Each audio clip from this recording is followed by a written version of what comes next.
In today's video, I'm going to teach you how to fix square bracket formatting issues in Confluence. If you've ever typed square brackets in Confluence and watched them turn into links or trigger a little suggestion menu, this walkthrough is for you. We'll make sure those brackets show up exactly as plain text without unexpected formatting.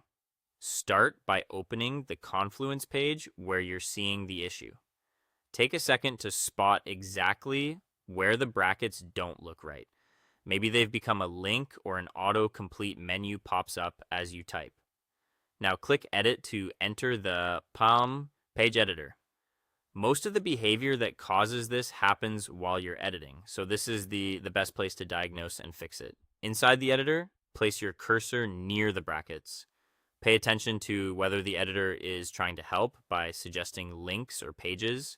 You'll typically notice a small pop-up or the text shifting to link styling. That's a sign the autocomplete or link formatting has been triggered. If you see extra or doubled brackets, like two opening or closing brackets, remove the extras. In Confluence, additional brackets often signal link creation, so simplifying to the exact number of characters you need can immediately resolve the issue. Clean up any stray spaces around the brackets as well, since spacing can occasionally affect how the editor interprets your text. If your goal is to show brackets as regular characters, make sure the text is using plain formatting. Highlight the affected text and remove special styling. Use the editor's clear formatting option to strip out link or formatting artifacts. If a bracketed word has become a link, use the remove link command so it reverts to normal text. When you're done, it should look like standard body text with no special styling.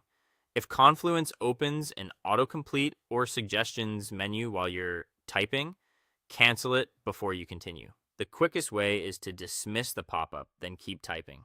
Canceling the suggestions stops the editor from converting what you type into a link or formatted element and helps the brackets remain as plain text. When everything looks right in the editor, publish the page. After it updates, scan the live page and confirm the square brackets display exactly as you intended. If something still looks off, return to edit and repeat the same checks. Remove extras, ensure plain formatting, and cancel any suggestions that appear. With these steps, you'll keep your brackets behaving like simple text in Confluence without unintended links or formatting.